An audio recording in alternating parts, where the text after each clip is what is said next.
राजशिव छत्रपती श्री शिवाजीराजांना तिवार मानाचा मुजरा करून आपल्या सर्व शिवभक्तांचं या शिवतीर्थ रायगडावरती पहिल्यांदा सहर्ष स्वागत आहे। पहिल्यांदा माझी ओळख करून देतो। माझं नाव आहे गणेश चंद्रकांत गोरे। गेले 12 वर्ष झाले त्या रायगड भूमीवरती मी गाईड म्हणून एक काम करत आहे। माझं कोल्हापूरमध्ये पुण्यामध्ये रायगड किल्ल्यावरती 5 वेळा प्रशिक्षण करून रायगड जिल्हा परिषद आणि एमटीडीसी गडावरती गाईड म्हणून एक काम करत आहे। किल्ला तुम्ही याच्या अगोदर कधी पाहिला असेल नसेल, पण माझ्यासोबत तुम्ही पहिल्यांदा फिरताय। या गडाचं वरचं जे क्षेत्रफळ आहे ते 100 एकर आहे। जेवढं सपाटीकरण आहे 100 एकर आहे, पण खास खळगी पायथ्यापासून पाहिलं रायगड तर 1200 एकर आहे। हा डोंगर एकच आहे, एका खडकापासून उभा राहिला हा रायरीचा एक डोंगर म्हणून याची ओळख आहे। रायगडाला तुम्ही रायगड प्रदक्षिणा सुद्धा मारू शकता। जरी गडाचं वरील क्षेत्रफळ 100 एकराचं असेल, फिरायला जर का 2 दिवस लागत असतील तर कल्पना करा 1200 एकराचा रायगड सुद्धा तुम्ही बघू शकता। तो गडाच्या पायथ्यापासून रायगड प्रदक्षिणा मारता येते। 16 किलोमीटरचं अंतर आहे। 10 तास कंटिन्यू चालत त्या रायगडाची प्रदक्षिणा पूर्ण होते। आज सुद्धा त्या पाऊलवाटा चालू आहेत। तुम्ही जानेवारीमध्ये आलात तर युथ क्लब तर्फे रायगड प्रदक्षिणा असते बघा, ती प्रदक्षिणा तुम्ही मारू शकता। 7 ते 8 हजार लोक या प्रदक्षिणेला उपस्थित असतात बघा। रायगड एखाद्या गुलाबाच्या कळीसारखी या गडाची निर्मिती आहे। रायगडापेक्षा अभेद्य उंच असणारी सह्याद्री सुद्धा रायगडाला साथ देते, मात्र रायगडाला कुठे जॉईंट का टच नाहीये।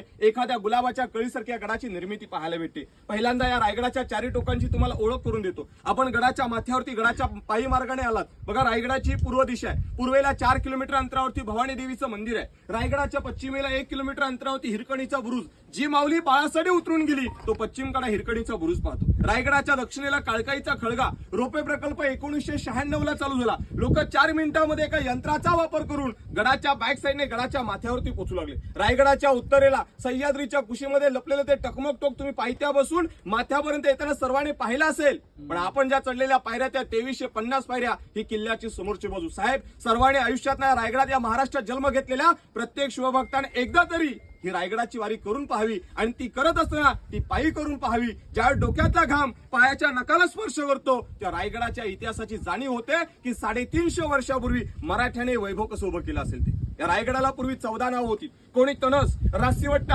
पूर्वेचा जिब्राल्टर, इस्लामगड, रायरी याचं नामकरण केलं आणि याचं नाव ठेवलं ते म्हणजे रायगड। आणि रायगड ही स्वराज्याची दुसरी राजधानी। स्वराज्याची पहिली राजधानी तुम्हाला सर्वांना माहित असेल। आपण सर्व ट्रेकर्स ग्रुप दिसताय तर रायगडाच्या या ठिकाणावरून 8 किल्ले दिसतात, त्याच्यामध्ये स्वराज्याची पहिली राजधानी सुद्धा दिसते, म्हणजे ती रायगडाची पुण्याजवळ असणारी राजगड नावाचा किल्ला तुम्ही सर्वांनी ऐकला असेल बघा, कधीतरी गेला असेल बघा। राजगड किल्ल्यावरती स्वराज्याची पहिली राजधानी होती। हे तर खरं एक जावळीचं प्रांत होतं। मग दादा जावळीचं प्रांत लागू कोठे होतं तर रायगडाच्या दक्षिणेला तुम्ही सर्वांनी प्रतापगड हे नाव ऐकलंय का किंवा पाहिलं सुद्धा असेल। त्या प्रतापगड किल्ल्याच्या पायथ्या बसून सह्याद्रीच्या कोकण दिव्यापर्यंत संपूर्ण भूभाग दरीखोरं म्हणजे जावळीचं खोरं। साहेब, जावळी तुमची आमची जिजाऊंची आणि शिवरायांची होती, पण छत्रपती शिवरायाने जावळीच्या चंद्रराव मोऱ्याने मराठा म्हणून जावळीच्या चंद्रराव मोऱ्यांना मराठा म्हणून राजगड किल्ल्यावरून एक प्रेमाचं पत्र लिहिलं की जावळीचे चंद्रराव मोरे आपण दोघेही मराठी आहोत, दोघे मिळून अखंड स्वराज्य निर्माण करूया। पण जावळीच्या चंद्रराव मोऱ्याने छत्रपती शिवरायाने उलटं पत्र लिहिलं। पत्रात उल्लेख सुद्धा असा केला होता की तुम्ही कसले राजे,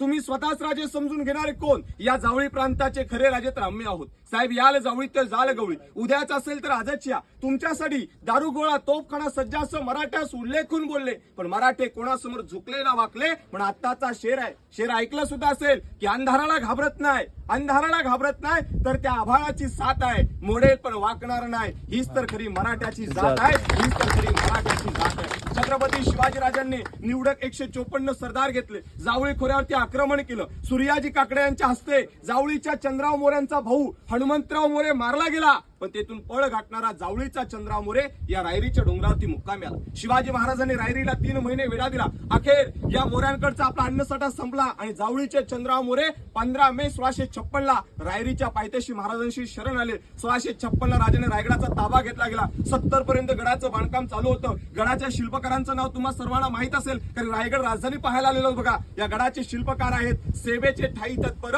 हिरोजी इंदुळकर। अशा शिल्पकाराने स्वतःचं घरदार विकलं, स्वतःच्या बायकोचे दागिने घाण ठेवले आणि स्वराज्यासाठी लागणारा जो काही निधी खर्च होता हा तिथून आणून या गडाचं कामकाज पूर्ण केलं। 14 वर्षामध्ये रायगडावरती बांधावं काय तर दगडामध्ये या गडावरती जेवढे अवशेष पाहायला भेटतील, इमारती पाहायला भेटतील, अशा 350 इमारती गडावरती आहेत। भव्य मोठमोठे 11 तलाव आहेत, 84 पाण्याच्या टाक्या। हे जेव्हा आपण 1200 एकराचा रायगड पूर्ण पाहू त्या सर्व अवशेष तुम्हाला गडावरती पाहता येणार बघा। पण प्रामुख्याने लागणारा दगड हा गडाच्या पायथ्या बसून गडाच्या माथ्यावरती शक्य होईल का?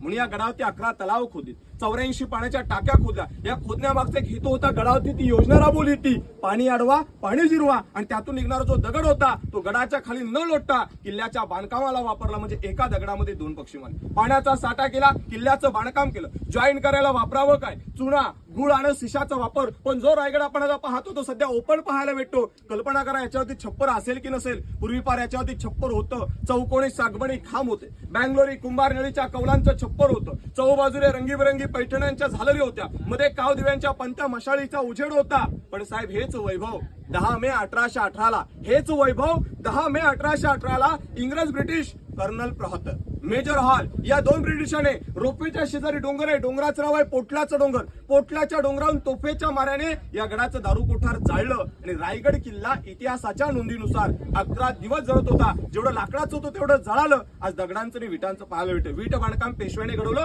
दगडी बांधकाम आपल्या राजाने घडवलं. जॉईन करायला वापरावं काय? चुना, गुळ आणि शिशाचा वापर. आता किल्ला पाहायला आपण सुरुवात करूया. इथूनच 50 पायऱ्या खाली असताना इथे समोर पाहिला असेल तर सर्वात महत्वाचं मोठं तलाव पाहायला असेल ते म्हणजे हत्ती तलाव हे नाव वाचलं असेल. गडावरती हत्ती होते कशा आणले, कशा स्वरूपात आणले याचं उत्तर तुम्हाला रायगडाच्या सदरेवरती देण्यात येणार आहे. पण त्या हत्तीनं आंघोळी आणि पाणी पिण्यासाठी त्या हत्ती आवाजाचा वापर केला होता. नुसतं हत्तीनाच नव्हतं तर जो महादरवाजा पाहिला का, हा गेट तुम्हाला गडाच्या पायथ्या बसून आणि त्या गडाच्या माथ्यावरून दिसणार नाही. जो मावळा गडावरती पायी मार्गाने मार्गस्थ होऊन येईल त्याच वेळी त्याला दरवाजाची रचना पाहायला भेटेल की तो एक नागमोडी एका गोमुखी आकारासारखा पाहायला भेटतो. जर का शत्रू आटोक्यात नाही आला, मराठ्यांकडचं धान्य संपलं गेलं, मराठ्यांकडे दगडगोटे संपले, तेल संपलं गेलं, शत्रूचा शेवटपणा आला गेला, शेवटला शत्रू जाण्यास तयार नाही, तर या ठिकाणी सर्वात एक उपाययोजना केली होती. तुम्ही सर्वांनी बाहुबली पिक्चर पाहिलाय का? त्या पिक्चर मध्ये एक सीन दाखवले बघा. एखाद्या राज्यावरती जर संकट आली तर राज्याच्या बाजूची धरणं फोडली जातात. त्या महादरवाजाला 2 पाण्याची तलावं आणि 5 पाण्याच्या टाक्या अशा या ठिकाणावरती कनेक्टेड आहेत. 1689 ला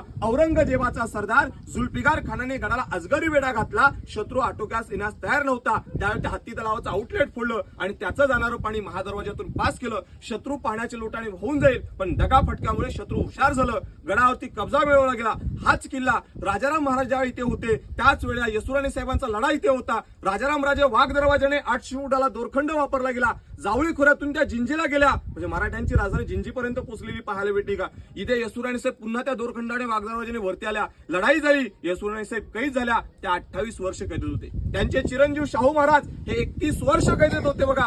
त्यावेळी याच ठिकाणावरती हा किल्ला 1689 ला औरंगजेबाचा सरदार जुल्फिकार खानाच्या ताब्यात गेला. त्यावेळी त्या हत्ती तलावाचं आउटलेट फोडलं होतं. 1689 पासून मागील 3 वर्षापर्यंत याच्यात पाणी साचलं जात नव्हतं. मागील 3 वर्षापासून रायगड विकास प्राधिकरणाच्या मार्फत संभाजी महाराजांच्या अथक प्रयत्नातून त्याचं सध्या तरी आउटलेट काढलेलं आहे. 95% काम झालेलं आहे. 5% आजही सक्सेसफुल नाहीये, कारण की धबधब्याला जाणारं जे पाणी तुम्ही नजरेनं पाहिलं असेल ते त्याच तलावातलं सध्या पासिंग होते बघा. आता आपण शिरकाई मातेच्या मंदिरापाशात ही गडाची गडदेवता आहे. या मंदिरातली जी मूर्ती पाहायला भेटते ही 12व्या शतकातली, कारण या किल्ल्याचं नाव 12व्या शतकापासून होतं. यादवांचं राज्य होतं, शिर्क्यांचं कुळ रायगडावरती राहत होतं. आपली ओळख, आपली आठवण म्हणून आपली कुलदेवतेची मूर्ती या ठिकाणावरती एवढा मोठे उमराचं झाड होतं. त्या उमराच्या झाडाच्या आश्रयाला ठेवलं होतं, कारण की मंदिरं बांधली तर बाकी परकीय सत्ता त्या उद्ध्वस्त करायच्या म्हणून मंदिरं बांधली जात नसायची. फक्त मूर्तीची स्थापना आणि तिची पूजा केली जात असायची. 16व्या शतकामध्ये राजाने रायगडाला जिंकलं, पाहिलं गेलं रायगडाला, आणि पाहिल्यानंतर महाराजांनी इथे पहिल्यांदा गडदेवतेची इथं मंदिर बांधायला सांगितलं.